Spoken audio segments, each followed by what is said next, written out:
Nada amo más que recordar y que la memoria misma, afirmó Derrida, en remembranza de su buen amigo el filósofo Paul de Man, que había fallecido recientemente, pero a la vez, confiesa Derrida, nunca he sabido cómo contar una historia.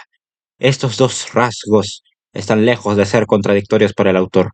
Como dice de sí mismo, pierde la narración precisamente porque conserva el recuerdo. La imagen sigue siendo legible.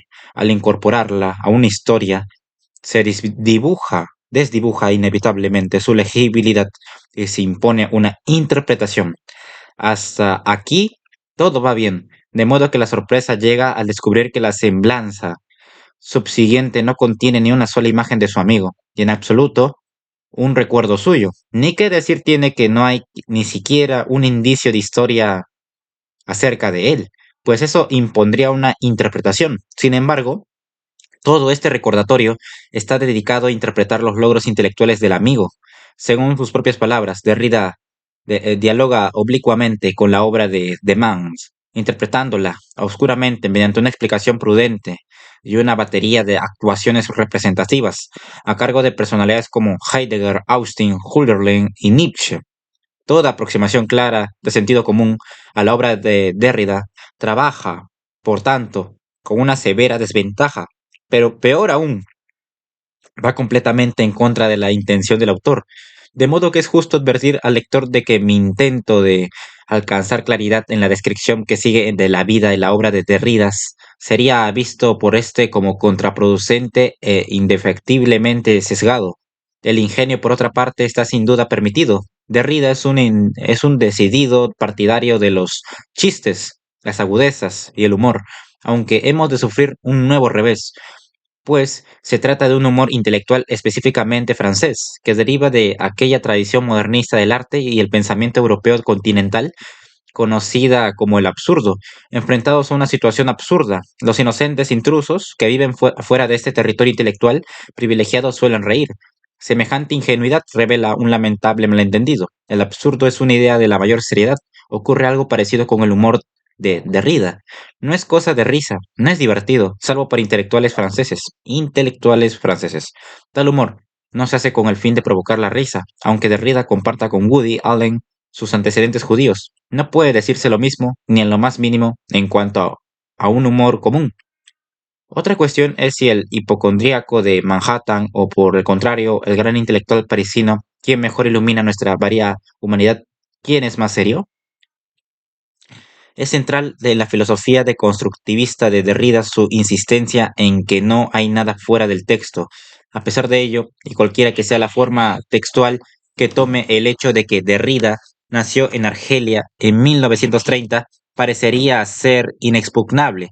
Ante el asalto deconstructivista, la suya era una familia petit bourgeoisie de judíos asimilados, que formaba parte de la clase colonial francesa a la vez que eran extraños a ella.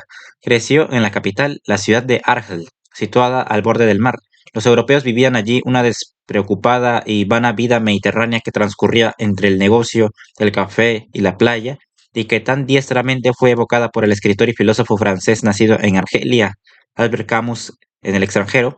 Derrida vivió en el Rue Saint-Augustin, algo que había de desempeñar el importante papel de coincidencia afortunada en su autobiografía de 1991, a la que llamó Circunfesión, un título que implicaba los dos tópicos principales de circuncisión y confesión, aunque al final del libro nos quedamos sin conocer detalles de ninguna de las dos. En cierto lugar, aparentemente refiriéndose a sí mismo, Derrida escribe, se circuncida a sí mismo, la lira en una mano y el cuchillo en la otra.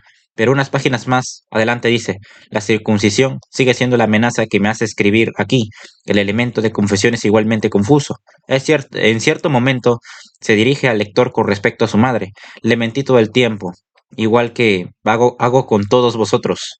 Sigue una larga cita de las confesiones de San Agustín. La circunfesión de Derrida tiene muchas citas latinas de San Agustín, con quien trata de identificarse. En efecto, San Agustín nació el año 354 después de Cristo en la colonia romana de Numidia, cuyo territorio forma parte ahora de Argelia. Otras semejanzas con el filósofo del cristianismo temprano son más fugaces. Además de identificarse con San Agustín, Derrida fantasea también sobre él e imagina al santo cristiano como un pequeño judío homosexual de Argel o de Nueva York, e incluso se refiere a su propia homosexualidad imposible. En otro momento confiesa, no conozco a San Agustín. Ya con todo este bagaje asegurado, podemos adentrarnos en terrenos más objetivos. En 1940, cuando Derrida contaba 10 años de edad, Argelia se vio arrastrada a la Segunda Guerra Mundial. Aunque el país no fue testigo de combates y no vio ni siquiera un uniforme alemán, la guerra arrojó una sombra pestilente sobre la vida de la colonia francesa, que se había convertido en un protectorado del imperio nazi. De nuevo, Camus capta la atmósfera del periodo, esta vez en la peste. Francia había sido invadida y la Argelia francesa estaba siendo gobernada por el régimen colaboracionista de Pétain. En línea con los decretos nazis, se introdujeron leyes racistas en 1942, trayendo a la superficie del antisemitismo latente en la población europea. Derrida fue informado por un maestro de que la cultura francesa no está hecha para pequeños judíos. Era privilegio del primero de la clase izar todas las mañanas la bandera francesa en la escuela. Pero en el caso de Derrida, esta tarea fue asignada al segundo.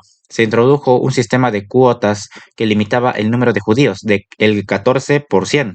En los liceos, institutos, el director del liceo al que asistía Derrida decidió por su cuenta reducir la cuota al 7% y Derrida fue expulsado. Este tipo de situaciones degeneraba en la calle en insultos e incluso en violencia. No es difícil imaginar el efecto que pudo tener todo esto en un alumno excepcionalmente inteligente y sensible. Es igualmente comprensible que el hombre que emergió de esta experiencia negara cualquier influencia de su vida temprana en su pensamiento posterior. Después de todo, su objetivo confesado era el de interrogar a la filosofía, no a sí mismo. Por consiguiente, sintió siempre aversión a comunicar detalles personales que parecieran proporcionar un lazo causal entre su vida y su obra, y con cierta justicia debiera recordarse que el superviviente maduró pensó su filosofía a pesar de los intentos de sabotear su vida intelectual y social. Durante una parte de su primera adolescencia, Jacques no recibió ninguna educación. Fue inscrito en el liceo judío no oficial, pero casi siempre hizo novillos. Era consciente de pertenecer al judaísmo, a pesar de que había crecido asimilado a la sociedad europea. Sentía ahora que no era parte de ella. Su penosa experiencia le llevó a rechazar toda clase de racismo, si bien en palabras de su colaborador George Bennington, también sentía desasosiego respecto de una identificación gregaria, de militancia o pertenencia incluso judía. Al reanudar su educación, una vez terminada la guerra, Derrida se comportó como un alumno desordenado, triunfante solo en el campo de juego. Soñaba con llegar a ser un jugador profesional de fútbol. Semejante ambición pudiera no ser tan iletrada como parece a primera vista. 10 años antes, Camus había jugado de portero en el Racing de Argel, y fue por entonces cuando Derrida escuchó, por casualidad, en la radio una charla sobre Camus que le atrajo hacia la filosofía.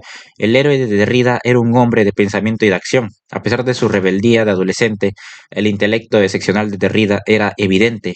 A los 19 años fue enviado a París para preparar el ingreso en la École Normale Supérieure, de la institución educativa superior de más prestigio en Francia. Vivir solo en medio de las frías y grises calles de París, después del mar y la luz del sol de Argel, resultó ser una experiencia perturbadora. Derrida se vio atraído por la filosofía existencialista y nihilista de Sartre, que causaba entonces furor en los cafés, frecuentados por estudiantes de la Rive Gauche, la orilla izquierda parisina. Sartre afirmaba que la existencia precede a la esencia y sostenía que no hay una humanidad esencial. Nuestra subjetividad no nos ha sido dada. Nosotros mismos la creamos a través de nuestra acción. La manera como elegimos vivir nos hace lo que somos. Como resultado de la presión de los exámenes, la desorientación y las pastillas anfetaminas y somníferos, abandonó después del primer examen y sufrió una ligera crisis nerviosa. En el segundo intento, en 1952, consiguió ser admitido en la École Normale Supérieure, donde estudió filosofía los 5 años siguientes. Allí leyó con atención a los dos personajes que más habían influido en Sartre, los filósofos alemanes Husserl y Heidegger. Estos pensadores de la primera parte del siglo XX habían sido importantes en el desarrollo y la elaboración de la fenomenología, la filosofía de la conciencia, que afirmaba que nuestra conciencia fundamental queda fuera del alcance de una prueba racional o de la evidencia científica. Solo es accesible a la intuición y solo mediante esta accedemos a los problemas centrales del ser. de la existencia misma. La base de todo nuestro conocimiento queda, por tanto, más allá de la razón y de la ciencia. El conocimiento se asienta en la conciencia. La guerra de Argelia estalló en 1954 al sublevarse contra los franceses las poblaciones árabe y berber en pro de la independencia. Derrida apoyó la lucha por la independencia, pero al graduarse en 1957 fue llamado a filas para servir en Argelia en el ejército francés. Se ofreció como voluntario para enseñar y fue destinado a una escuela de fuera de Argel para hijos de soldados franceses y argelinos del ejército francés. Derrida se sintió desgarrado por las atrocidades cada vez mayores cometidas por los dos bandos, pero todavía confiaba en que se llegaría a una Argelia independiente en la que los europeos pudieran coexistir con sus vecinos árabes y bereberes.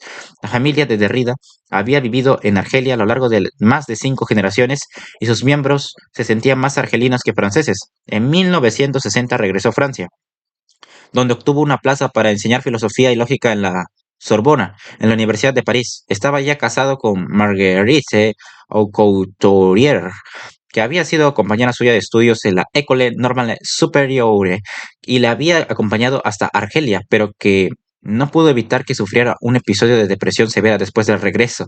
La guerra terminaría con la independencia de Argelia en 1962 y con el éxodo masivo de los europeos. Se rompió en pedazos la esperanza acariciada por Derrida de llegar a ser ciudadano de una Argelia independiente. A partir de entonces experimentaría a menudo un sentimiento que denominó nostalgería. En 1962 tuvo lugar también el comienzo de la propia independencia de Derrida como filósofo. Con la publicación de su primer trabajo importante, añadió su traducción de origen de la geometría de Edmund Husserl, una introducción del tamaño de un libro que empequeñeció el trabajo de Husserl, que tenía la longitud de un ensayo. Husserl fue originariamente matemático, lo cual le condujo a ver el peligro implícito en la fenomenología de que basara todo el conocimiento en la intuición, es decir, en la inmediatez de la aprehensión individual. Si la base de todo conocimiento está más allá de la razón y la ciencia, ¿cómo puede uno conocer la verdad de algo que no esté basado en la propia intuición? Esto significaba que el conocimiento matemático y científico era relativo. Proposiciones del tipo 2 más 2 es igual a 4 no son incontrovertibles, surgen simplemente de la intuición que uno tiene del mundo. Otros podrían intuir las cosas de manera diferente, en cuyo caso no existirían razones para refutarles. Husserl trató de rescatar a la filosofía de esta dificultad que amenazaba con socavar todo conocimiento. Tomó la geometría como la forma más cierta de conocimiento, usándola como paradigma de todo el conocimiento matemático y científico. Toda ciencia de este tipo se aseguraría la verdad si se pudiera demostrar que el conocimiento de la geometría está a salvo del relativismo. Husserl razonó que la geometría ha debido de tener un origen histórico y que este origen debió de consistir en la intuición original de un ser humano histórico. Cierto día de la prehistoria, un individuo tuvo que tener la intuición de línea, de distancia o posiblemente incluso de punto. La geometría, línea, distancia, punto, comenzó de este modo subjetivo, y estos términos originales han debido de tener un significado claro e irrefutable, captado primero por la intuición, pero una vez que estos términos han sido captados por la intuición, el resto de la geometría era solo cuestión de descubrir las implicaciones lógicas de estos supuestos fundacionales. En época de la Grecia antigua, Euclides demostró que la estructura de la geometría se construía a partir de conceptos básicos semejantes. La propia geometría estaba en cierto modo ya allí esperando ser descubierta, aguardando su momento histórico.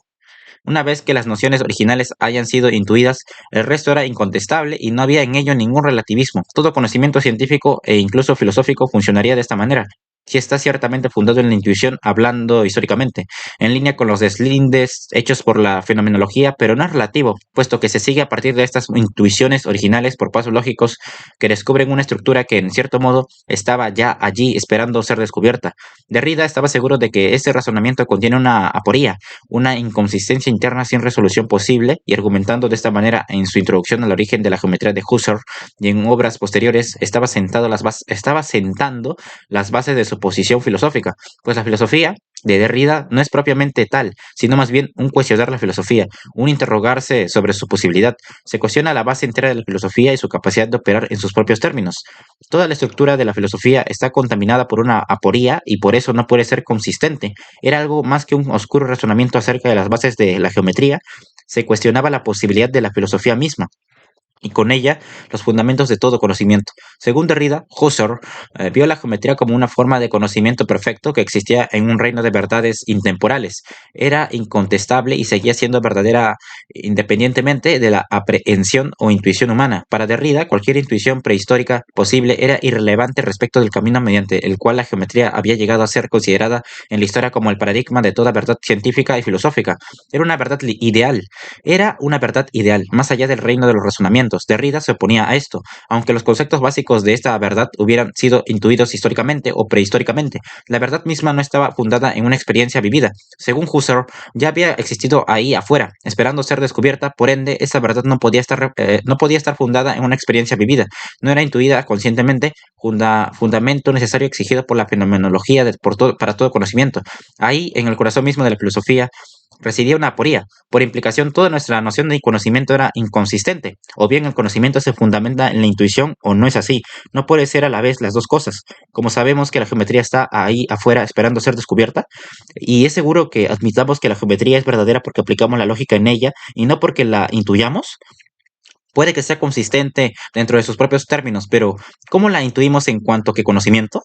¿Qué bases hay en la conciencia, el fundamento último del conocimiento para que aceptemos su verdad? Semejantes preguntas pueden parecer nimias, pero sus implicaciones afectan al conjunto de la filosofía occidental y al conocimiento científico basado en ella. Heidegger se hizo preguntas similares y al hacerlo reveló una suposición escondida que subyace a toda la estructura del conocimiento. Y lejos de fundamentarse en la intuición individual, esta suposición es puramente metafísica, es decir, está de algún modo por encima y más allá del mundo físico. No se basa en experiencias de ningún tipo. Heidegger mostró que la noción toda de filosofía occidental y su sirviente, el conocimiento científico, se basa en la idea de que, de alguna manera, en alguna parte, la verdad puede ser validada en un sentido absoluto. Hay un reino de la verdad que no es relativo. En alguna parte ahí afuera, donde existe la geometría, es parte de ese reino, una presencia, donde existe la verdad absoluta. También garantiza toda verdad. La verdad es validada aquí por su propia presencia. Existe de otro modo, habría sido una ausencia. Esta presencia es absoluta, garantiza la verdad absoluta. La identidad de esta presencia existente no puede ser otra cosa que una forma de ser que conoce todas las cosas y conoce la verdad de todas las cosas, incluida ella misma. Este es el significado de la verdad. Se da una coincidencia de ser y conocer en esta presencia que garantiza la verdad de todas las cosas. Como había de mostrar, como había de mostrar Derrida, esta garantía de verdad, esta presencia, revela otra aporía. La idea filosófica de la verdad, basada puramente en la intuición, cae víctima de su propia contradicción interna.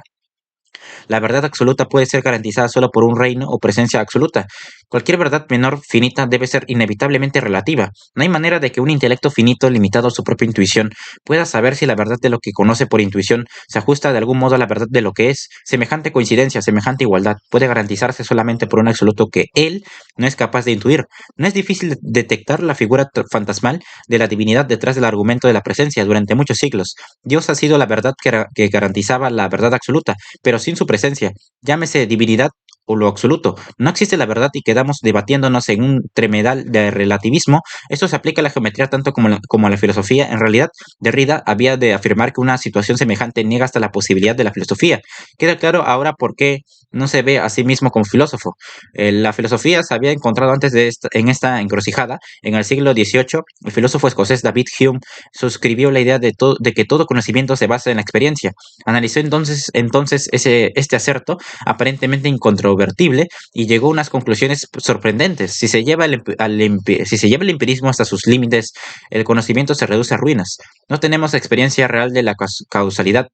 Todo lo que percibimos realmente es que una cosa sigue a otra y no que una sea causa de otra. De manera semejante no tenemos experiencia real de los cuerpos, sino simplemente de conjuntos de datos sensoriales. Ni siquiera tenemos experiencia de nosotros mismos. No experimentamos directamente el yo, ni tenemos impresión alguna que corresponda a una identidad, ni experimentamos nada que nos diga que el denominado yo sea el mismo en un momento y en el siguiente. Tan tajante reducción de la verdad a la experiencia, precursora reconocible del intuicionismo fenomenológico, detuvo en seco a la filosofía en su camino, pero no terminó con ella. Tampoco terminó con el conocimiento humano, especialmente la ciencia, que se basa en nociones tales como causalidad, identidad, continuidad. Lo único que hizo Hume fue poner de manifiesto el estatus de nuestro conocimiento, confrontado a un análisis lógico, rígido, salta en pedazos lo ilógico de la experiencia. La filosofía puede a veces socavar completamente el estatus del conocimiento. La teoría puede reducirse a la nada, pero esto no detiene la práctica de nuestros intentos por construirla. Es ciertamente así en los campos de las matemáticas y de las ciencias duras como la física. Seguimos tratando de alcanzar conocimientos de manera científica, aun cuando antifilósofos como Heidegger y Derrida logren desbaratar el concepto de verdad científica. Incluso de manera perversa, continuamos aplicando el método científico a campos que no están todavía establecidos como ciencia. La teoría del caos muestra cómo el movimiento del ala de una mariposa en la selva brasileña puede producir un tornado en Kansas, con los efectos enormemente cambiantes de las numerosas variables involucradas en la predicción meteorológica son incalculables como para que se pueda predecir con alguna certeza el tiempo con mucha antelación. Lo mismo puede aplicarse a todas las predicciones económicas o al ejercicio del psicoanálisis. No se trata todavía de ciencias y es posible que nunca lleguen a serlo, pero el hecho de que es que continuamos aplicando lo mejor que podemos el rigor científico en esos campos.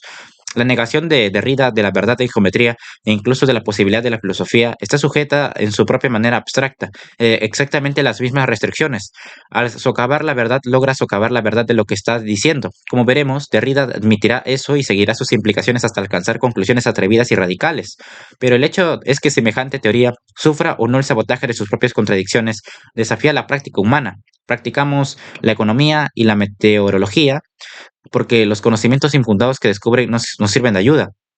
Podemos admitir que no existe la verdad absoluta ni una garantía final para el conocimiento, pero una vez dicho esto no nos cuestionamos que los tres ángulos de un triángulo plano sumen 180 grados. Un electrón es comparable en tamaño a una aguja en un estadio de fútbol y sin embargo hemos descubierto cálculos exactos que nos permiten predecir su comportamiento con precisión. Toda la industria de los ordenadores se apoya en tales predicciones y aceptamos otras verdades, menos matemáticas y científicas, tales como la teoría de la evolución de Darwin, la estructura del ADN, y en realidad, incluso admitiendo que no hay una verdad absoluta, nos oponemos paradójica y firmemente a cualquier intento de socavar tales verdades no absolutas mediante otras refutaciones que no sean las científicas, los experimentos, la experiencia.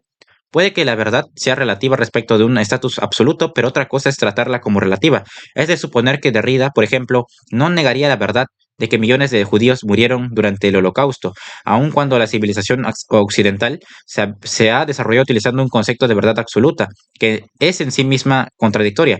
Sin ella se cae a pedazos. Cómo se las arregle Derrida con esto y con la imposibilidad de la filosofía será vital a la hora de enjuiciar su estatura como pensador. En 1965, Derrida comenzó a enseñar historia de la filosofía en el École Normale Supérieure. Para entonces, en 1965, para ese entonces formaba parte de un grupo emergente de intelectuales parisinos asociados a la revista de vanguardia Tal Cual. A pesar del frívolo título, no se trataba de la típica revista ligera. Su objetivo era el de promover un nuevo terrorismo intelectual, que subvirtiera todas las concepciones anteriores respecto de la literatura, la crítica literaria y la filosofía. Entre sus colaboradores, en uno u otro momento, estuvieron los nuevos pensadores franceses más importantes, Barthes, Foucault, Kristeva y Derrida. Inevitablemente los laxos objetivos iniciales habían de divergir pronto. El objetivo de Derrida era nada menos que destruir toda escritura demostrando su inevitable falsedad. El escritor escribe con una mano, pero ¿qué hace con la otra? Todo escrito, todo texto tiene su propia agenda escondida, contiene sus propias suposiciones metafísicas. Esto es especialmente así en el lenguaje mismo. El escritor es a menudo inconsciente de este hecho. El lenguaje que usa distorsiona inevitablemente lo que piensa y escribe. En la escritura y la diferencia de 1967, Derrida ataca al epítome del pensamiento francés, el racionalista del siglo XVII Descartes, el primer filósofo moderno. Descartes buscó la certeza intelectual última mediante la razón, con el fin de despejar el terreno, inició un proceso de duda sistemática. Descubrió que podía poner en duda la certeza de todo. Sus sentidos podían engañarle, hasta su sentido de la realidad no era capaz de distinguir a veces entre el sueño y la vigilia. Igualmente, un astuto espíritu maligno podría engañarle acerca de la certeza absoluta de las matemáticas. 3 siglos más tarde, Derrida pretendería mostrar cómo podría suceder, pero al final Descartes encontró que había una cosa de la que no podía dudar. Era la certeza última del cogito ergo sum, pienso, luego existo. Aunque el mundo le engañara, había algo de lo que no podía dudar y era que estaba pensando. Derrida se mostró en desacuerdo. Básicamente sostuvo que Descartes estaba a merced del lenguaje que utilizaba. Le era imposible salir fuera del lenguaje en el que estaba pensando, con todas sus suposiciones ocultas y una estructura que restringía y distorsionaba su pensamiento. Su dinámica y su metodología eran capaces de extraviar su pensamiento mucho más que cualquier ilusión de los sentidos. Semejantes restricciones son inherentes a la esencia y al proyecto mismo del lenguaje, de todo el lenguaje en general. Por ejemplo, fue simplemente la gramática lo que indujo a Descartes a concluir: yo pienso, luego yo existo. Su experiencia radical de certeza no contenía, como Hume indicaría más tarde, ningún concepto de identidad, ni siquiera de causalidad. Luego, por lo tanto, existo. En última instancia, Descartes era consciente solo de la coexistencia de pensamiento y ser. Quizás su pensar y su existencia eran idénticos, como Heidegger expuso más tarde. Nuestra aprehensión fundamental es la de ser en el mundo. Esta es la intuición de la fenomenología más allá de la razón y la ciencia. En otra de sus obras importantes del periodo, La gramatología, en 1967, Derrida elabora las nociones centrales de su pensamiento. La indecidibilidad es una parte vital del ataque de Derrida a la filosofía. Una de las suposiciones más escondidas del pensamiento occidental es la regla básica de la lógica, a menudo mencionada como ley del tercio excluido. Concierne a la identidad y en su forma más temprana propuesta por Aristóteles dice: nada hay entre afirmar y negar. En otras palabras, una proposición es o verdadera o falsa. No puede ser a la vez ninguna de las dos o las dos. Se había encontrado excepciones a esta regla mucho antes de Derrida. La proposición, este enunciado es falso, derrota a la lógica en su propio terreno. La proposición, sonrió gordamente, puede considerarse bien como vaciar el significado, error en la aplicación de categorías, bien en un sentido poético, describe la sonrisa mofletuda de un niño. En realidad, todo enunciado poético, toda imagen, todo arte incluso contraviene a la ley del tercio excluido. Tómense los versos de Shakespeare: el mundo es un escenario, y todos los hombres y mujeres meros actores. El mundo no es ciertamente un escenario de madera colocado frente a un auditorio. Sin embargo, en un sentido distinto imaginario, representamos el papel de nuestras vidas como actores en un escenario. Una imagen, igual que un cuadro, es y no es a la vez lo que retrata. Hay también enunciados que son metafísicos y por lo tanto inverificables. Más allá del universo está la eternidad, y otros que, aunque son correctos gramaticalmente, están vacíos de significado. El avalorio aplasta sagazmente el pliegue coronario, o un litro de pradera es tu único hombre. Pero Derrida fue más lejos. Declaró que la filosofía anterior se había equivocado al buscar una verdad esencial de algún modo contenida en la esencia de las cosas. Por el contrario, debería haberse concentrado en el lenguaje que utiliza. Este no tiene ninguna equivalencia esencial con los objetos, ni siquiera con los conceptos que nombra y describe. Esa no es la manera como el lenguaje adquiere significado. Todo lo que encontramos en el lenguaje es un sistema de diferencias, y el significado surge simplemente de esas diferencias. Pero estas son múltiples y sutiles. No hay modo de reducir los muchos matices de la diferencia presentes en el lenguaje a un simple fundamento lógico que establezca su identidad. Derrida sostiene que el pensamiento occidental, especialmente la filosofía, se basa en la noción binaria implícita en la ley del tercio excluido. La definición de conceptos depende de una oposición. Una proposición es verdadera o falsa. Una cosa está viva o muerta. Un lugar está dentro o fuera, alto o bajo, arriba o abajo, a la derecha o a la izquierda. Y así sigue. Positivo sobre negativo, bien sobre mal, general sobre particular, mente sobre cuerpo, masculino sobre femenino. Así es como dividimos y clasificamos la experiencia para darle significado. Una objeción obvia a este método es que el significado de un término depende del significado de otro. En otras palabras, el proceso es circular, se refiere a sí mismo, en vez de aquello que pretende describir. Para Derrida, esto indica el defecto esencial de semejantes leyes y sus razonamientos. Contienen una suposición metafísica encubierta en cuanto que pretenden describir una realidad esencial, y que esta realidad esencial se caracteriza por poseer coherencia lógica. El razonamiento de la lógica se encuentra también en la realidad. Semejante manera de pensar no solo supone una realidad esencial en la presencia de una realidad absoluta, sino también que esta realidad es lógica. Es inconcebible la noción de una verdad absoluta que contradiga las leyes de la lógica. La conciencia, nuestra intuición del mundo, está más allá de la lógica. No intuye ninguna presencia de una verdad absoluta. Nos conocemos a nosotros mismos y el mundo a través de la conciencia y del espejo del lenguaje. Son el fundamento del conocimiento, aquello que lo hace posible. Pero este proceso que tiene lugar fuera de la razón y de la lógica, queda de hecho excluido del procedimiento mediante el cual obtenemos conocimiento. Esto es la lógica, la razón. Las diferencias que hacen surgir el significado en el lenguaje son transformadas por la lógica en distinciones, identidades, verdades para Derrida. Esa contradicción socava inevitablemente la verdad del conocimiento. Según Derrida, el conocimiento del mundo basado en la identidad, la lógica y la verdad proviene de una aporía. Es el resultado de una contradicción interna. De nuevo, es bastante fácil señalar la contradicción en que cae Derrida consigo mismo. Si la presencia de una contradicción invalida el conocimiento lógico, entonces el uso de la lógica en la argumentación de Derrida es, con seguridad, igualmente dañino. El razonamiento de Derrida, que dispara de este modo contra él mismo, no es nuevo. Antes incluso de Hume, el filósofo empirista irlandés del siglo XVII, George Berkeley, se las arregló para refutar las matemáticas con gran satisfacción por su parte. Utilizando las matemáticas indicó cierto número de inconsistencias que solo podían ser corregidas introduciendo reglas arbitrarias dentro de un sistema que aparentemente se componía únicamente de verdades necesarias. Las matemáticas no son lógicamente ciertas. Por ejemplo, 12 por 0 igual a 0. 13 por 0 igual a 0. Por lo tanto, 12 por 0 igual a 13 por 0. Ah, dividiendo ambos lados por 0, se sigue que 12 igual a 13. Ah, claro. Mira, otra vez.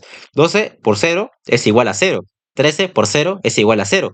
Por lo tanto, 12 por 0 es igual a 13 por 0. Dividiendo ambos lados por 0, se sigue que 12 es igual a 13. Ah, ¿no notas algo? Bueno, según Berkeley, esta anomalía puede corregirse solo mediante la introducción de la regla arbitraria que dice que se puede multiplicar por cero, pero no dividir, lo que es peor. Berkeley señaló también el fallo lógico inherente al cálculo infinitesimal de Newton. O bien existían los infinitésimos que utilizó Newton, o bien no, pero su cálculo cambiaba de una a otra opinión en medio de las operaciones. Y a pesar del uso frecuente que hizo de la ley del tercio excluido, Berkeley procedió también a refutarla. De nuevo, mediante el empleo de la lógica, esta exhibición de fallos en la certeza de las matemáticas y por ende de todo conocimiento alcanzó su apoteosis por los días del nacimiento de Derrida. En 1931, el matemático austriaco Kurt Gödel consiguió probar siempre mediante métodos lógico-matemáticos que las matemáticas no pueden ser ciertas. Cualquier sistema rígidamente lógico, tal como las matemáticas, contiene obligatoriamente proposiciones que no pueden ser ni probadas ni refutadas usando los axiomas básicos sobre los que descansa.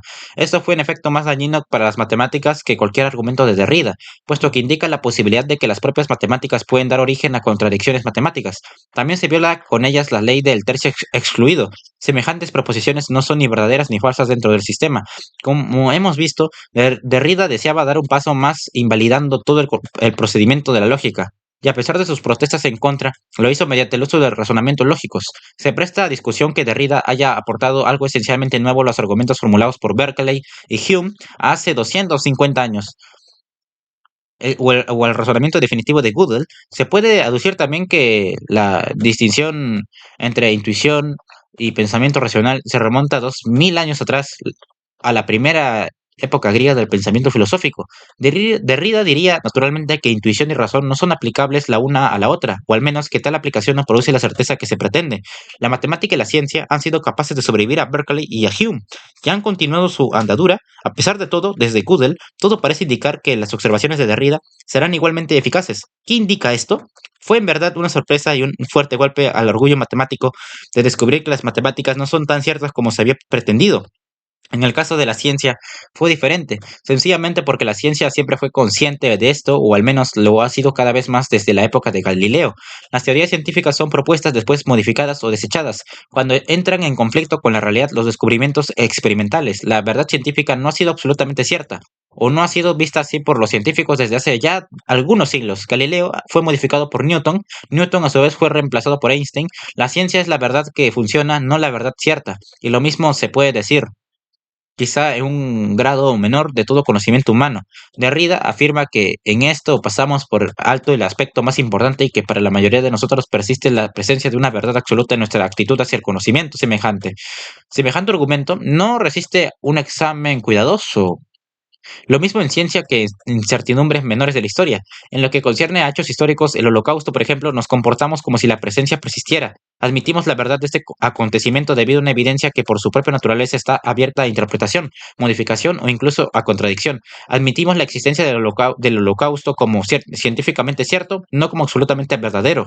Pero el propósito de Derrida no es del todo negativo. Lejos de ello, su objetivo declarado más importante es el de incluir todos los elementos que la lógica y la claridad han tratado de excluir del rico caudal de la intuición consciente. Al reducir la experiencia a conocimiento, limitamos la riqueza plena que es realmente aquella. De nuevo, esta opinión no es muy original. El conocimiento es una abstracción, abstrae de la experiencia, como indica el significado original latino, trae fuera de o desde, como en absorber. En otras palabras, y por implicación reduce el todo. El proceso se inició en la experiencia humana no para descubrir una verdad absoluta, sino con el fin de sobrevivir, de hacer uso de la experiencia, conseguir poder sobre el mundo que nos rodea. Fue técnico, científico, antes de su pretensión muy posterior a la verdad absoluta. Pero el razonamiento central de Derrida a este respecto se refiere a la manera como usamos el conocimiento, sea el intuitivo o el denominado lógico. Cómo nos expresamos a nosotros mismos y expresamos el conocimiento en el lenguaje, pero este tampoco es absoluto, preciso o lógico. Cada palabra, cada frase e incluso el modo como las colocamos en una oración engendran ambigüedades confusas. El lenguaje elude la claridad y la precisión. Cada palabra tiene su propio significado o significados, pero también trae consigo cierto número de connotaciones más o menos encubiertas.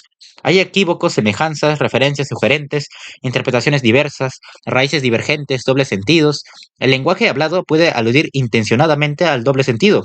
El comediante pone un énfasis artificioso en una observación inocente, y esta queda así abierta a una interpretación muy distinta. Algunas proposiciones pueden, bajo ciertas circunstancias, incluso inadvertidamente significar lo opuesto. No tendrá lugar ningún blanqueo en la Casa Blanca. Lo mismo sucede con el lenguaje escrito. El lector puede añadir libremente su propia interpretación, su actitud, su intención. Las palabras en la página ambiguas en sí mismas sirven simplemente de caja de resonancia para la interpretación del lector. Derrida lleva este análisis hasta el extremo. La diferencia sin términos positivos de identidad significa que el lenguaje en este nivel subyacente del significado es casi completamente fluido. Si no hay identidad, no hay conceptos. Estas nociones identificadoras son literalmente inconcebibles. Este nivel, en medio de la fluidez del doble sentido de los chistes, de unos significados que se mezclan con otros, esquiva toda claridad, pero a la vez elude la presencia metafísica de la verdad absoluta que el pensamiento occidental intenta imponer al lenguaje. Intenta imponer al lenguaje. En este nivel, análogo en muchos aspectos a la mente inconsciente, el lenguaje retiene su rica mezcla creativa de indecidibilidad entre sus diferencias. El elemento de ambigüedad existente en el lenguaje ha estado claro para los poetas desde que comenzó la literatura. Esto explica quizá el primer recibimiento de las ideas de Derrida en Norteamérica, presentadas en una conferencia dada en la Universidad Johns Hopkins en 1966. 66. El tratamiento del lenguaje hecho por Derrida fue visto como una herramienta incisiva y original para la crítica literaria. Mostraba cómo se podía discernir toda clase de referencias y significados nuevos en un texto literario, creando así sus propios subtextos. Era posible revelar intenciones escondidas, suposiciones metafísicas encubiertas y ambigüedades implícitas. Por otro lado, la recepción que tuvo Derrida en la comunidad filosófica fue menos entusiasta. ¿Qué quería decir? La respuesta de Derrida a esta pregunta elude la precisión, del mismo modo que el lenguaje desde su punto de vista elude el significado preciso, pero el lenguaje sí tiene un significado. Se originó como medio de comunicación, aún en el caso de que la comunicación solo pusiera de manifiesto un poder inarticulado del que habla sobre el que oye. Como en los gritos primitivos, la intención era la de comunicar, y esta comunicación, con significados más o menos precisos, ha seguido siendo su actividad central. La literatura, lo mismo que el arte, juega continuamente con el lenguaje y utiliza su componente lúdico y ambiguo, pero ni siquiera así desciende, sino rara vez hasta la cabal tontería, el sinsentido. Dadaísmo, surrealismo y otros sismos similares derivan su poder del significado dislocado, de las evocaciones anómalas y de cosas semejantes. Si no fuera así, todo texto sin sentido tendría el mismo efecto. Entonces, ¿cuál es la utilidad del análisis de Derrida? Expone cómo el significado de un texto asume varias convenciones y contiene sus propios códigos. Muestra cómo adquiere sentido un texto y no qué significa. Significa. Y no qué significa. Indica cómo se simplifica el texto. Este método de limitar y manipular el rico ámbito del lenguaje ha sido empleado siempre, y se puede observar que en los primeros filósofos. Derrida ilustra esto con un ejemplo tomado del Fedro de Platón, donde este relata el mito del dios Teut, el del antiguo Egipto, que explicó al rey de Egipto lo beneficioso de enseñar a escribir a sus súbditos. Les permitiría mejorar la memoria e incrementar su sabiduría. Teut afirma: mi invento es una medicina farmacón que fortalece memoria y sabiduría. El rey replica que escribir produciría el efecto opuesto. Este invento causará el olvido en aquellos que lo aprendan, pues no necesitarán ejercitar la memoria al confiar en lo escrito. Teut había descubierto un farmacón para recordar, no para la memoria misma. Lo mismo sucede con la sabiduría. El rey observó que la escritura produciría simplemente la apariencia de sabiduría, no su realidad. Estimularía la ilusión de saber, no la sabiduría interior auténtica. Derrida señala que el mito de Platón contiene el uso típico de los opuestos binarios de cero sobre cero. O bien la escritura es buena para la memoria o bien no lo es, pero pudiera ser de hecho las dos cosas a la vez. Derrida se centra ahora en la palabra farmacón. En griego quiere decir medicina, cura o poción. Es el origen de la palabra farmacia, pero farmacón puede significar también veneno, hechizo o encantamiento. La palabra farmacón cubre por tanto los dos lados del argumento. La escritura puede reforzar el poder de la memoria y puede también aletargarla. El significado de farmacón se hace inestable en este contexto, y esta inestabilidad introduce la diferencia, identidad, opuestos binarios, cero sobre cero, resultan eliminados, y en su lugar tenemos la ambigüedad de la diferencia. Se desenmaraña la lógica del razonamiento de Platón y en su lugar tenemos la indecidibilidad. No es de extrañar que los filósofos norteamericanos no quedaran muy impresionados con el pensamiento de Derrida. Este tipo de tratamiento encajará muy bien en la literatura, pero ¿qué diablos tiene que ver con la claridad de un razonamiento filosófico? Solo trata de enturbiar las aguas, confundir los temas y destruir los conceptos. La filosofía intenta eliminar semejante ambigüedad. ¿Por qué tratar de reintroducirla? Derrida replicó estas objeciones con dos argumentos.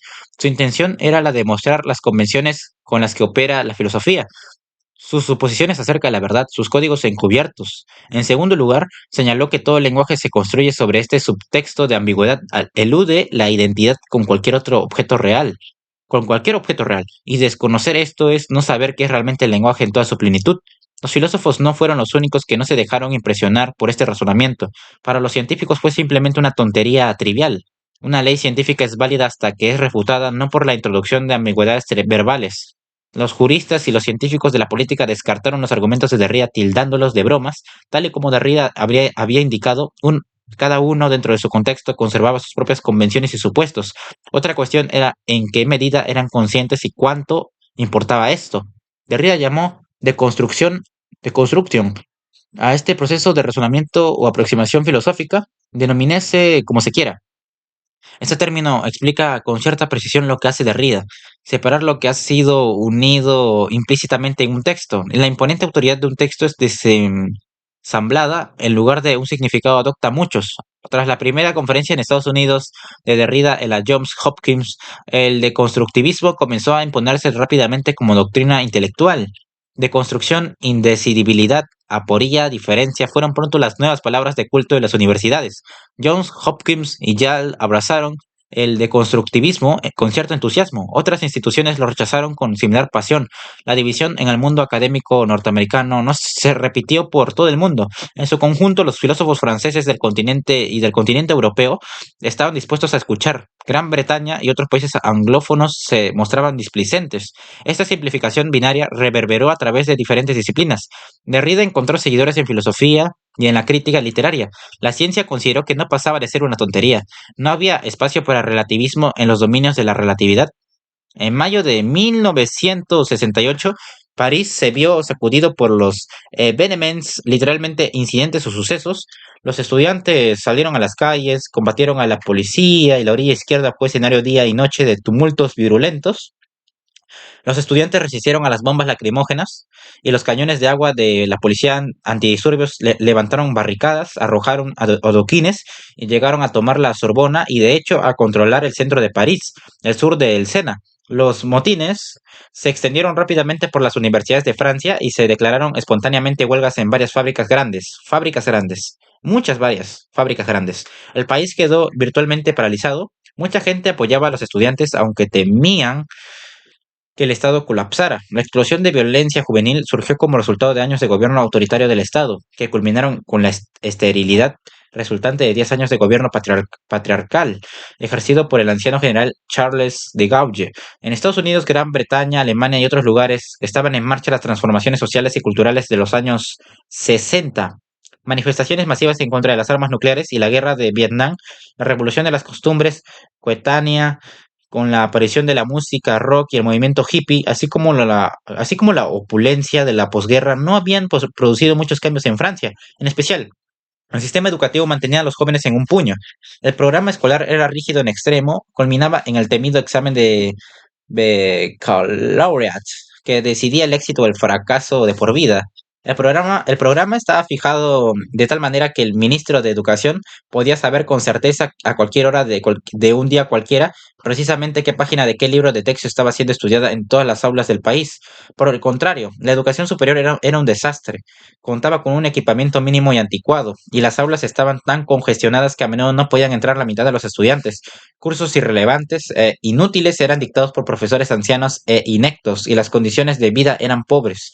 La nueva ola post-Sartre de pensadores parisinos tales como Foucault, Barthes, Derrida y otros asociados del Telcol representaba la protesta intelectual contra la esterilidad de la sociedad francesa. En este contexto se extienden más fácilmente algunos excesos del movimiento. El énfasis de Derrida en la fluidez del lenguaje se hace más comprensible visto con el trasfondo de los edictos autoritarios del sistema educativo francés. Su insistencia en la diferencia del lenguaje, en lugar de la identidad de las palabras con sus objetos, subvierte la ortodoxia lingüística dominante.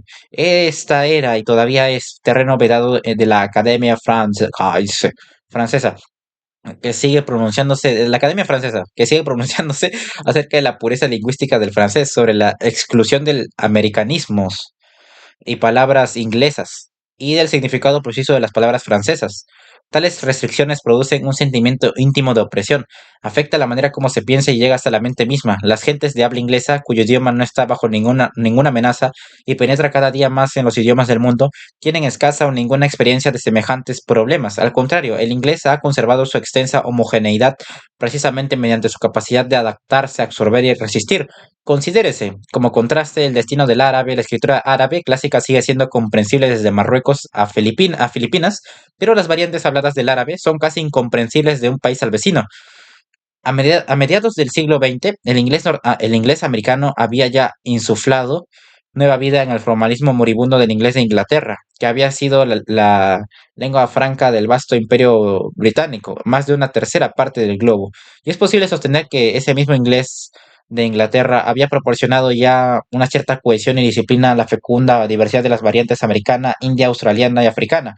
Manteniendo la unidad del conjunto, precisamente este hecho ha incitado a muchos críticos norteamericanos, desde Derrida, a pensar que son irrelevantes para el mundo de habla inglesa sus opiniones peyorativas sobre el lenguaje y sus implicaciones filosóficas. Ya sabemos que el lenguaje es capaz de cobrar vida propia, que las palabras pueden adquirir connotaciones nuevas o incluso significados totalmente distintos. Uno no tiene más que pensar en palabras como gay, alegre, homosexual, freak, capricho, monstruo o challengers, retado, cuestionado, para ver que el inglés está en constante mudanza. Derrida luchaba en muchos aspectos por una libertad que las gentes de habla inglesa dan por descontada, pero naturalmente este no era su objetivo principal, sino mostrar que todo el lenguaje es de suyo y por completo fluido. Derrida representó un papel activo en el comienzo de mayo de 1968, participando en marchas y manifestaciones. Llegó incluso a organizar una asamblea de la École Normale Supérieure, con debates abiertos entre estudiantes, profesores simpatizantes e intelectuales visitantes, celebridades de moda deseosas de sumarse al bando ganador. El propio Sartre se presentó a una de las asambleas de la Soborna, pero fue pronto abucheado. Aunque sus simpatías estaban del lado de los estudiantes, en realidad había perdido contacto con esta generación. Los viejos no tenían idea de las aspiraciones de los jóvenes. Al propio Derrida le resultó difícil entender la anarquía, lo inarticulado de las peticiones y los discursos, el populismo, la frecuente estrechez de miras, el vigor de los sentimientos juveniles que florecía en grafiti, tales como debajo de los adoquines está la playa, el mañana brilla en el hoy y los muros tienen la palabra, no dejaban ningún lugar para una tarea intelectual. Esa fue la equivocación de Sartre. Derrida simpatizó con el movimiento, pero evitó el protagonismo. ¿Qué podía decir en medio del tumulto del momento? El mundo observó divertido como la capital cultural más importante del globo se convertía en una juerga anarquista. Mientras tanto, de Gaulle fue presa del pánico y viajó en secreto a Alemania para consultar a sus jefes militares al mando de las tropas francesas de ocupación en su zona de la entonces Alemania Occidental. De Gaulle recibió el apoyo de los militares y la desorganizada rebelión se desplomó al disponerse los estudiantes a partir hacia sus vacaciones en las islas griegas. Pero la lección fue aprendida. Era el fin de los viejos tiempos. De Gaulle dimitió antes de que acabara el año y murió un año después de renunciar. Francia entró en el mundo moderno por el camino de la democracia popular y la cultura juvenil. Se subieron los salarios a los obreros y se les dio voz a los estudiantes en la educación. Las clases de Derrida en la École Normale Supérieure se hicieron cada vez más populares. El guapo profesor de elegante atuendo y de llamativo peinado se convirtió en un personaje de culto, pero no alcanzó este estatus sin dejarse algunas plumas en la pajarera de la vida intelectual parisina. Derrida mostró en un principio simpatía por las opiniones de su contemporáneo Michael Foucault, que también ofrecía una imagen de hombre apuesto, con su típica cabeza afeitada, sus gafas de diseño, sus jerseys claros de cuello vuelto. El relativismo cultural de Foucault concordaba con el relativismo lingüístico de Derrida.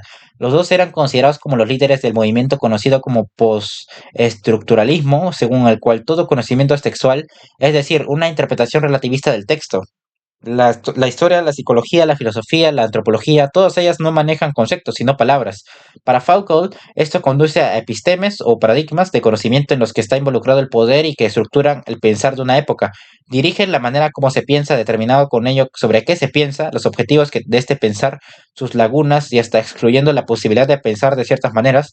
Por ejemplo, la era medieval, que creía que el mundo consistía en última instancia en tierra, aire, fuego y agua, y sus mezclas, no era capaz de concebir elementos atómicos. Con el advenimiento de una era nueva, como la transformación ocurrida desde el Renacimiento a la Edad de la Razón, se establecía una nueva episteme de pensamiento. Foucault vio en Descartes al epítome de la Edad de la Razón. Después de usar la razón para dudar de todo, para destejer el tejido de su existencia y por implicación las certidumbres de la época anterior y su episteme, Descartes llegó a su certeza básica: pienso, luego existo. Derrida se opuso al análisis de Foucault al usar el lenguaje de la razón para escribir el método de Descartes. Foucault se adhería a la episteme de la edad de la razón. La duda de Descartes socavó de hecho inconscientemente la misma razón cuya supremacía trataba de establecer. También se podía dudar de la razón.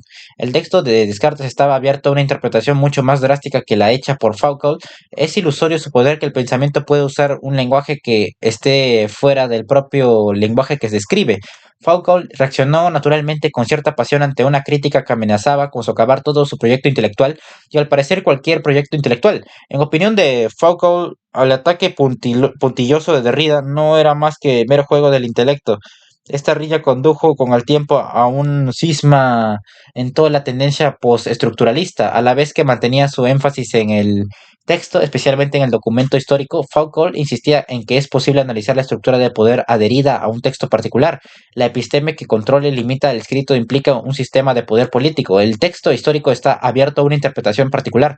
Derrida replicaba que, como cualquier texto está abierto a una multitud de interpretaciones, la opinión sobre cualquier documento histórico puede cambiar de una época a otra, aunque esta afirmación liberada el texto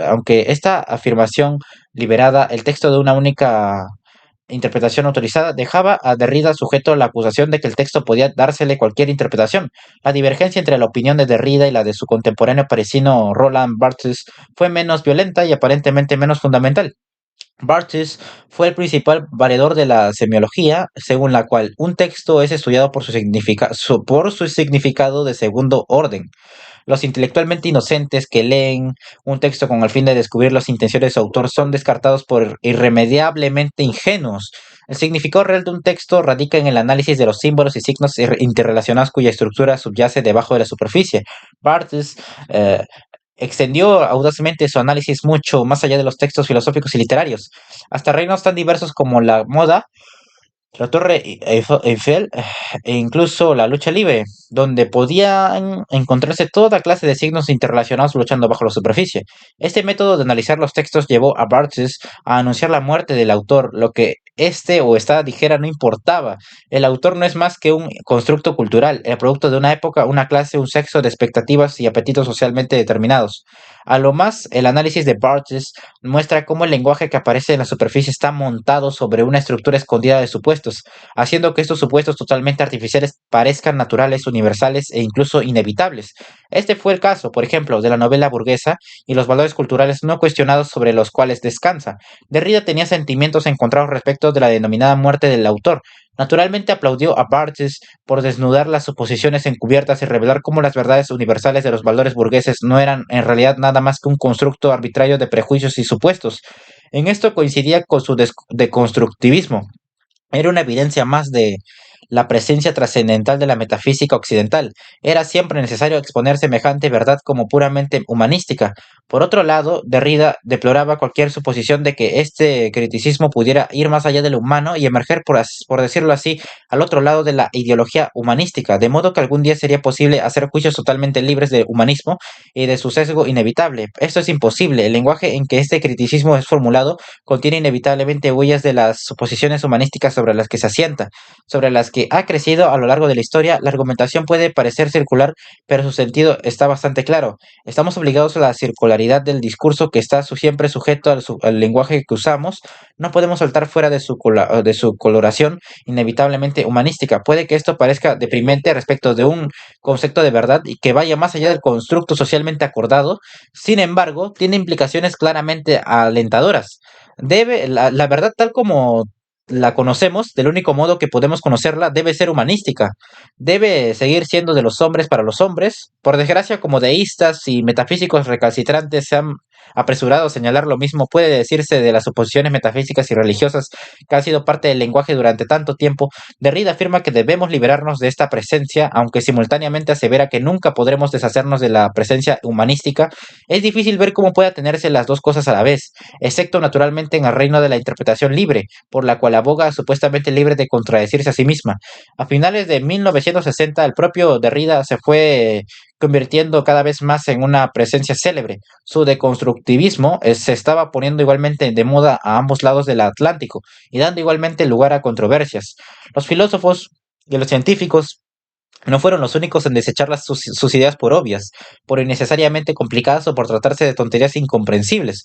Un conocido profesor inglés fue tan lejos como para afirmar que la obra derridiana adolecía de las tres cosas, una calificación que el propio Derrida había encontrado difícil de construir.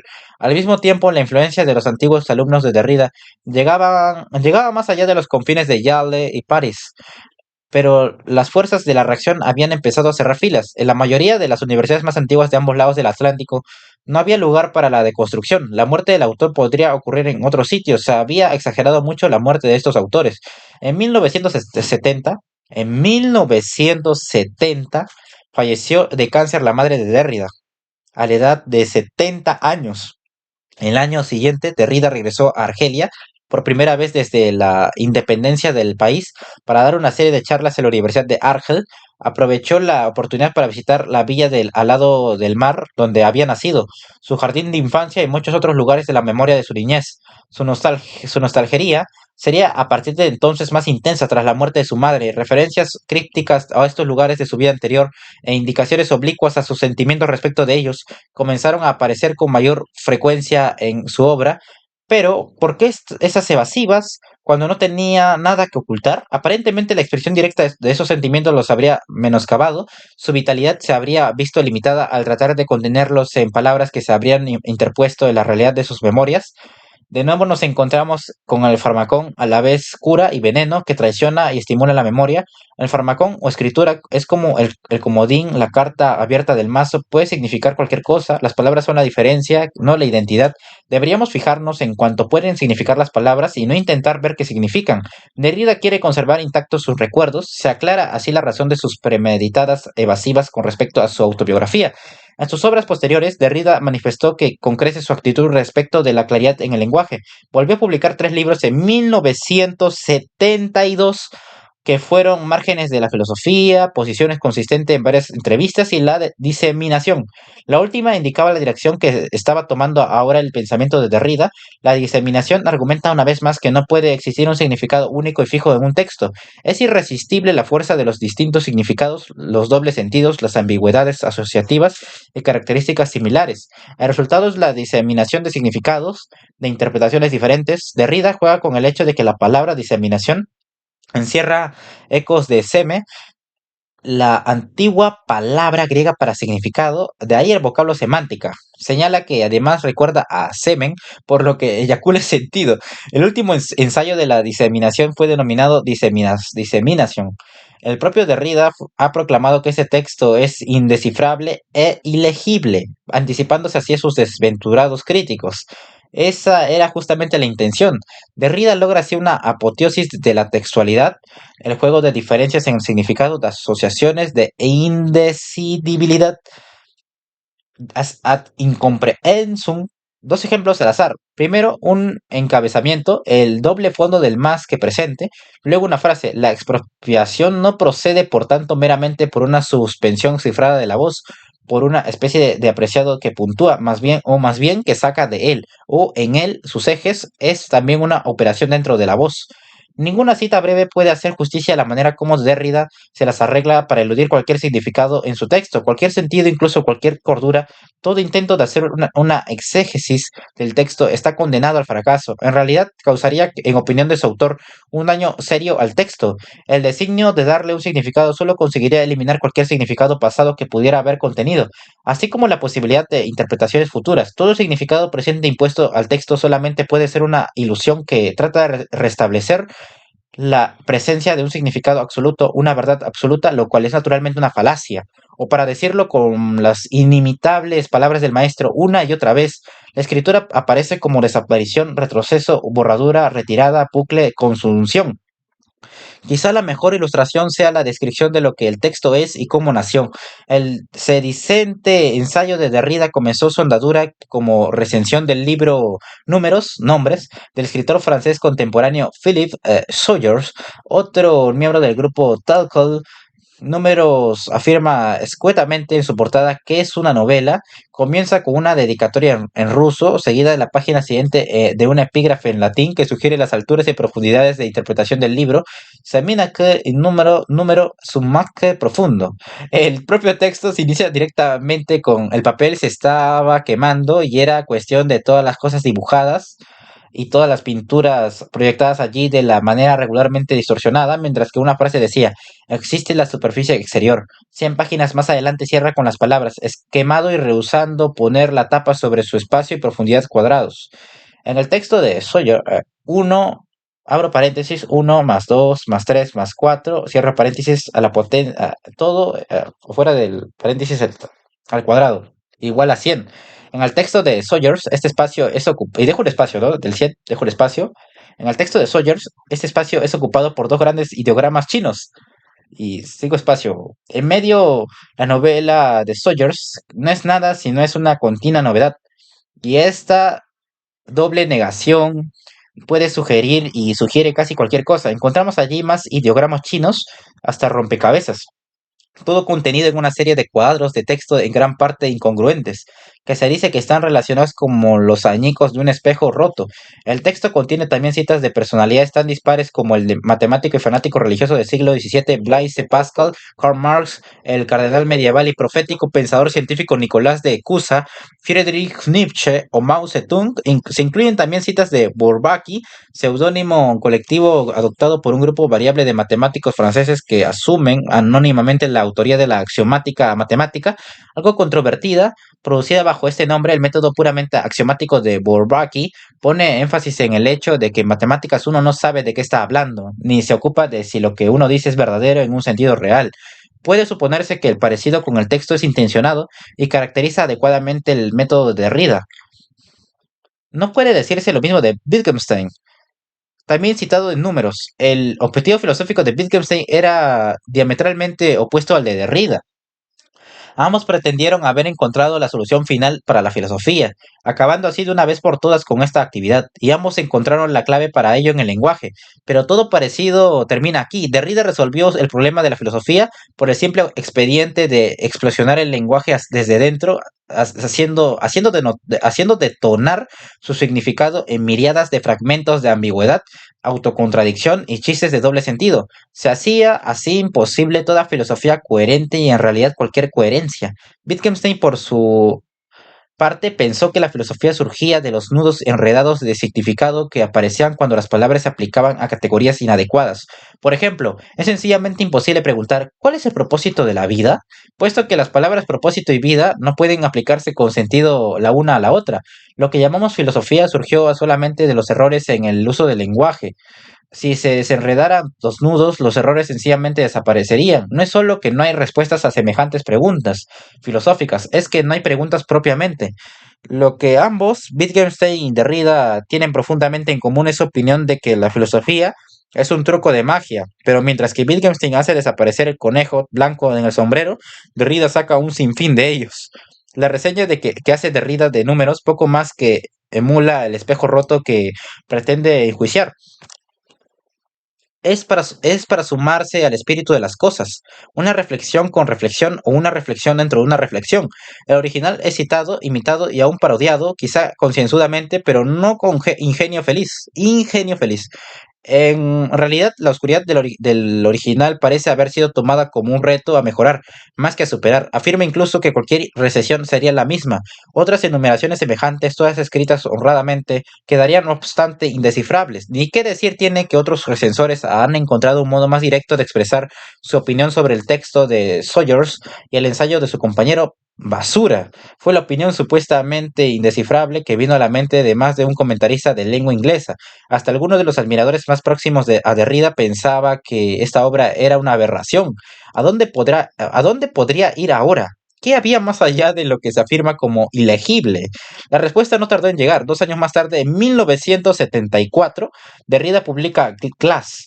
Esta obra consiste en dos columnas impresas continuas, como en la diseminación. Ambas comienzan en la mitad de una frase, pero esta vez prosiguen a lo largo de casi 300 páginas, salpicadas de párrafos sangrados como notas y de vez en cuando cuadros de citas. La columna de la izquierda, con caracteres un poco más grandes y líneas más próximas, consiste en una lectura muy original del filósofo alemán del siglo XIX, George Hegel, mezclada con citas suyas. La otra columna es un comentario también con citas extensas sobre las obras del escritor francés Jean Genet, elocuente, pederasta y presidiario.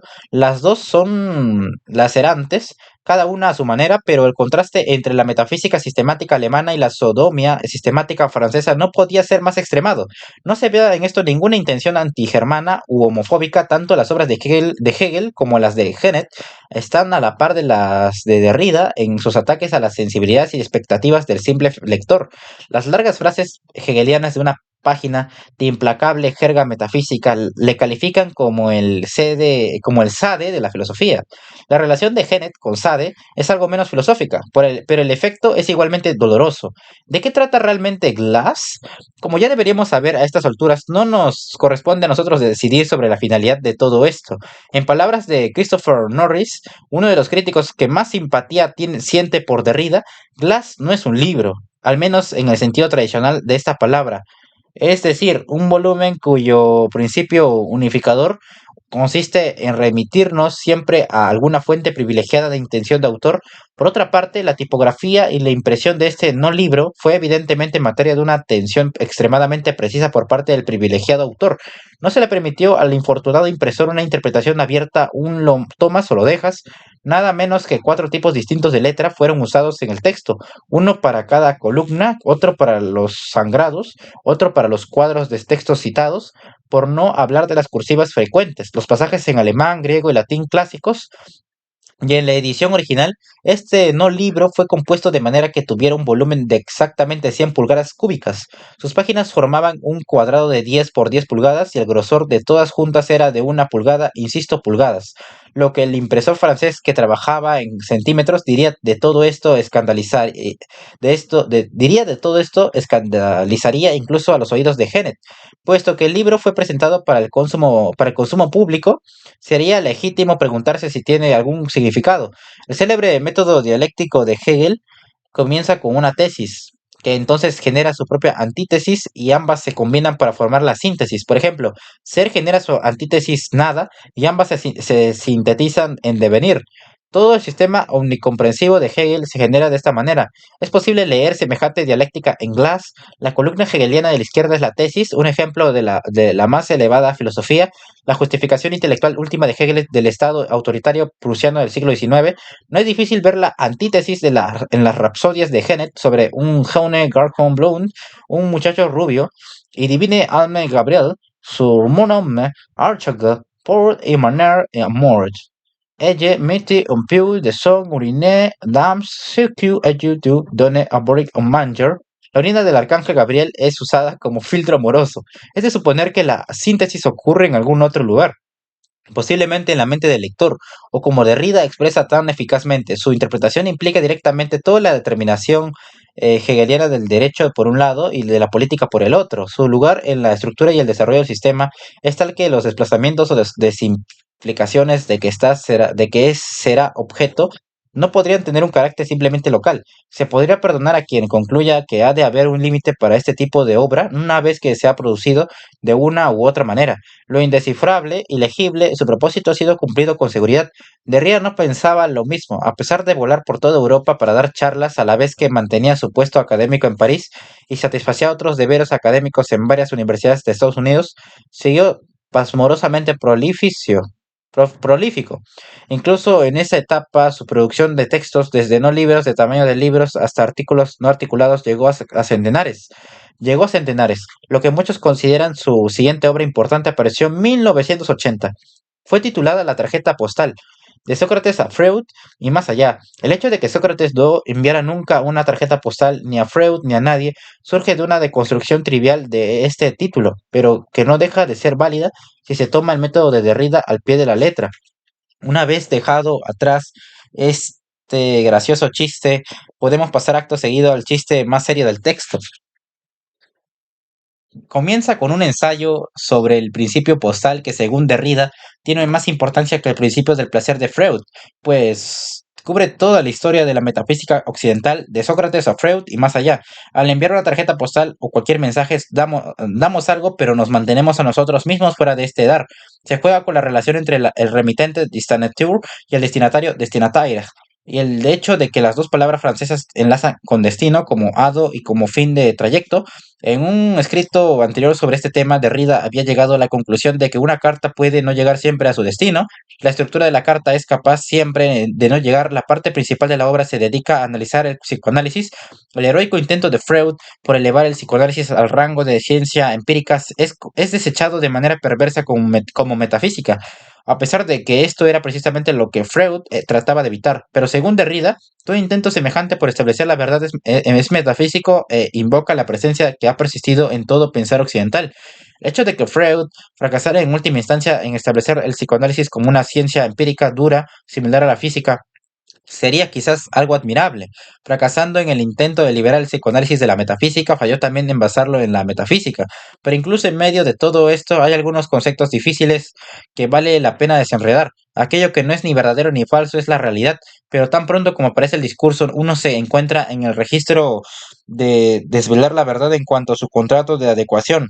Presencia, discurso, testimonio. El discurso que incorpora verdad y falsedad describe una realidad que no implica entidades semejantes.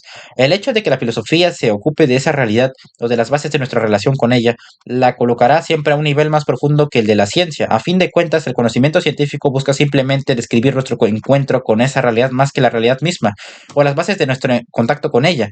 Recoge evidencia experimental de nuestros encuentros y aquí radica la dificultad del análisis de Derrida. Lo esencial del discurso es que implica nuestro encuentro con una realidad sin valor.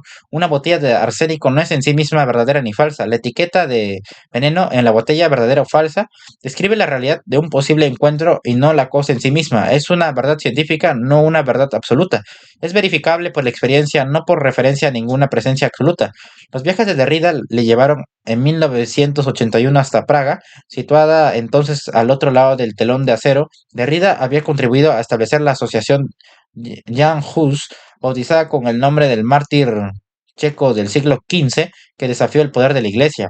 El objetivo de esta asociación era ayudar a los intelectuales checoslovacos perseguidos por el régimen comunista. Derrida dirigió un seminario de una semana, lo cual supuso un riesgo considerable para él mismo y para sus oyentes. El seminario incluía un artículo titulado Antes de la ley, haciéndose eco de un cuento de Kafka que vivió la mayor parte de su vida en Praga. El significado de esta charla, típicamente anodina, fue no obstante claro hasta para la policía secreta, para quien la segunda sílaba de constructivismo resultaba superflua. Derrida fue registrado y se descubrió en posesión suya un paquete marrón de marihuana. Fue encerrado en el acto. Francia se toma muy en serio a sus intelectuales, aun cuando los demás no sean capaces de pensar lo mismo, lo que para las autoridades checoslovacas podría haber sido un incidente menor que involucraba a un pedante provocador francés, fue visto de manera muy distinta por la prensa parisina.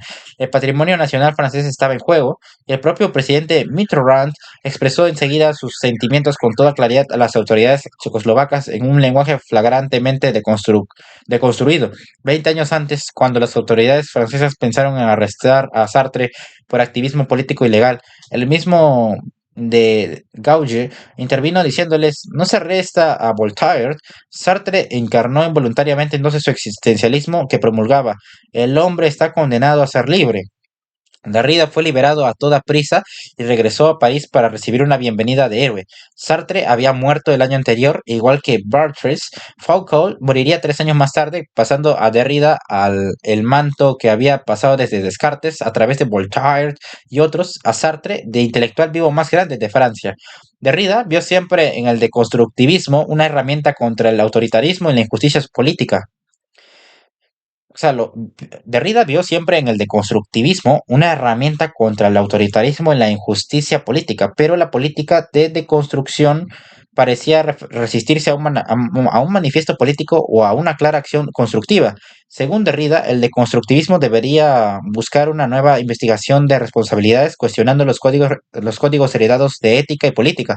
Esto podía conducir a cualquier postura política, pero a pesar de semejantes evasivas intelectuales, el propio Derrida representaría un papel activo a mediados de los años 80 en la campaña para liberar a Nelson Mandela y acabar con el apartheid en Sudáfrica. Más sujeto a controversia y más peligrosamente llevó también una campaña en contra del racismo en Francia, rasgo perenne de la escena política local, que se centraba fundamentalmente en la numerosa población inmigrante norteafricana. Desafiando una oposición feroz, hizo campaña por la concesión del derecho de voto para los inmigrantes. El combate contra la xenofobia y el racismo pasa también por el derecho al voto. En tanto que no sea ganado, reinará la injusticia, la democracia se verá limitada en esa medida y la respuesta al racismo seguirá siendo abstracta e impotente. El heredero del manto de Voltaire parecía haber heredado también la claridad de mente de su predecesor a la hora del debate político. Las cosas eran un poco distintas en lo referente a la política del feminismo. Si los opuestos binarios del pensamiento lógico occidental, verdadero sobre falso, mente sobre cuerpo, positivo sobre negativo, tenían que ser reemplazados por la indecidibilidad, que sería de la polaridad de masculino sobre femenino, aunque las mujeres desearan ser tratadas como iguales, indecidibilidad. Insistían también en una identidad separada, polaridad. La salida parecía estar en poner el acento en la diferencia en lugar de en la identidad. El patriarcado, al igual que la polaridad lógica que afianzaba, debía ser deconstruido. Pero esto no debería aplicarse al propio feminismo. Las feministas que buscaban la igualdad con los hombres estaban simplemente repitiendo los viejos errores. Un feminismo tal es la operación mediante la cual una mujer desea ser como un hombre, como un filósofo dogmático, exigiendo verdad, ciencia, objetividad, es decir, con todas las ilusiones masculinas. Derrida se opone también a lo que llama feminismo reactivo, que es simplemente adaptativo y autolimitativo. Por otro lado, un feminismo activo afirma la diferencia haciéndola positiva. Muchas feministas han visto en esto simple retórica, pero Derrida y los deconstructivistas han reclutado, sin embargo, una vigorosa abogada norteamericana en la persona de Barbara Johnson, que emprendió la hercúlea tarea de traducir fielmente la diseminación a un inglés ilegible. En 1992, Derrida protagonizó una controversia en Inglaterra. Al ofrecerle a la Universidad de Cambridge un título honorífico, se opusieron algunos miembros del claustro de profesores. La primera vez desde que se tiene memoria que ocurrió algo semejante, sus oponentes no se anduvieron con remilgos. Según ellos, la filosofía francesa estaba manejada por un sistema de mandarines, gurús y modas, y no seguía por los mismos criterios del rigor y claridad propios de sus colegas británicos. En verdad, los franceses sobresalen en fabricar términos de significado turbio que hacen imposible detectar en qué punto la especulación filosófica se torna en galimatías. A pesar de tales arranques de francofobia, a Derrida se le concedió en su día el título honorífico. Derrida prosiguió su programa de constructivista tan prolífico como siempre. Persiste en involucrar a grandes pensadores y escritores del pasado en su diálogo de constructivista. Sócrates, Platón, Descartes, Kant, Rousseau, Hegel, Nietzsche, Marx y Mallarmé, por citar unos pocos. Todos han participado, o más precisamente han sido despedazados. Pasivamente en este proceso su obra ha sido deconstruida, traduciendo sus logros a un código deconstructivista. Unos pocos ejemplos breves serán suficientes. Se deja al lector sacar sus conclusiones respecto del sentido de estos ejercicios. La psicología freudiana. Derrida insiste en que la mente consciente no está nunca libre de huellas de experiencia en la mente inconsciente. El yo que percibe, que se imagina a sí mismo en el presente, está siendo siempre en realidad escrito por huellas inconscientes del pasado, que a su vez está también siendo escrito por huellas inconscientes de su pasado. Esto significa que no existe la percepción pura. Como alguien que no esquiva nunca las dificultades, Derrida decidió en 1991 meterse con Marx, precisamente cuando parecía que el derrumbamiento del marxismo era definitivo. En espectros de Marx, emprende lo que llama fantología, que es el estudio de los fantasmas, espectros y espíritus que rondan por el espacio entre los opuestos binarios del ser y del no ser, los vivos y los muertos. Se hace un gran hincapié en el hecho de que su palabra inventada, antología, suena en francés lo mismo que ontología. Esta última es la esfera de la filosofía dedicada a pensar acerca del ser o existencia última. La primera frase del manifiesto comunista de Marx dice: un fantasma recorre Europa, el espectro del comunismo. Para Derrida, el marxismo no está ni vivo, como se creyó una vez, ni muerto, como se piensa ahora. Más allá de esa polaridad, el marxismo es indecidible. Un espectro finalmente. Derrida decide que la deconstrucción es en realidad una forma más radical del marxismo. Mediante esta conclusión tiene éxito Derrida en la poco menos que imposible tarea de unir a casi todos los filósofos y pensadores políticos contemporáneos. Por desgracia, los une en su contra. Digo, casi. Y con ello quiero decir todos salvo los adscritos a la escena intelectual parisina, donde la conclusión de Derrida es debatida ardorosamente en pro y en contra, inspirando justamente el tipo de polaridad que el propio Derrida decreta no válida. Era quizá inevitable que en algún momento Derrida se fijara en James Joyce, cuya magistral prestidigitación verbal está en las antípodas de la de Derrida. La utilización que hace Joyce del lenguaje es a la vez comprensible y divertida. Añade riqueza de significado a lo que describe sin aniquilar ni su significado ni el objeto de su descripción, ni conlleva ninguna tarea antifilosófica. ¿Existe un límite a las interpretaciones de Joyce?, pregunta Derrida, y se contesta que no. Parece entonces contradecirse al explicar que Joyce abarcó todas las interpretaciones posibles antes que nosotros. Curiosamente, Derrida decide abordar el Ulises de Joyce en lugar de Finnegans Wake, que se habría prestado más fácilmente a la tarea de interpretaciones infinitas sin un significado último. Aún así, incluso esta aberración del genio tiene una tendencia impresionista hacia un significado por debajo del vendaval de neologismos, dobles sentidos y solecismos solipsistas. 3 quarks para Mustermark. Seguro que no tiene razón alguna para chillar, y si tiene una, seguro que no vale nada. Mucho antes de que Derrida deconstruyera a Joyce, el científico nuclear norteamericano Murray Gell-Mann leía Finnegans Wake por placer.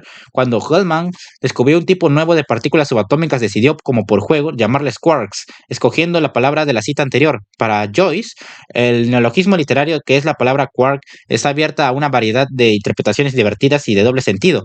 Para Derrida, no hay duda de que no hay duda de que podría ser deconstruido hasta perder todo significado.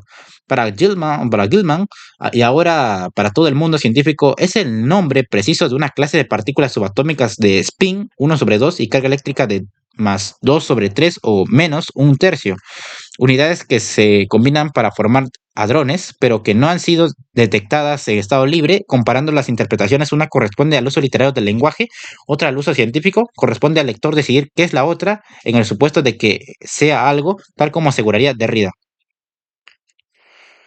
Cuando hablo, Argelia se dice Algeria en inglés y Algeria en francés.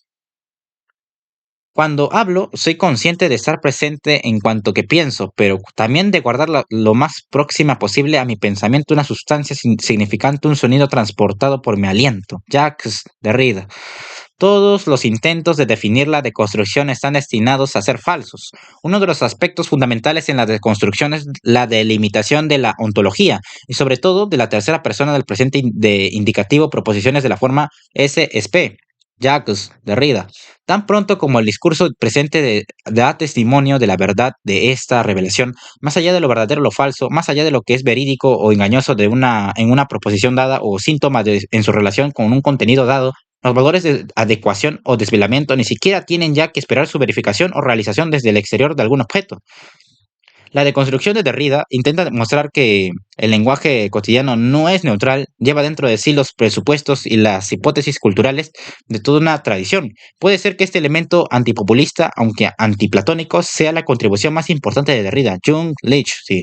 Derrida alude a esa larga tradición en filosofía, desde Platón hasta Heidegger, que ha tratado de fijar el terreno de fundación de la razón misma. Es posible que tal terreno resulte inaccesible. Christopher Norris.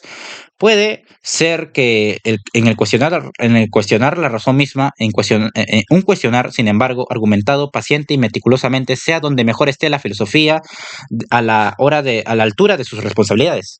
Christopher Norris.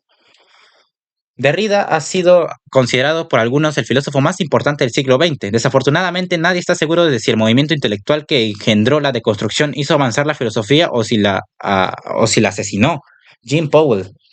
Estados Unidos de Norteamérica es una nación de inmigrantes y como tal tiene una multiplicidad de perspectivas sobre la vida, el lenguaje y el comportamiento de la que carece la esnovista y homogénea Francia, opresora de los residentes argelinos. Derrida, un judío argelino, tenía su propia tarea privada que no es aplicable a Norteamérica. Camille Paglia. Barthes se hace eco de la crítica de Derrida a la simultaneidad teológica del libro y la presuposición metafísica de que la esencia de un texto es un entramado simultáneo de relaciones recíprocas y así que las dimensiones de temporalidad y volumen son puramente contingentes. Michael Moriarty. La deconstrucción es una teoría que parece prestarse con la mayor facilidad a una ofuscación de parloteo incansable. Peter Linnon. Fin.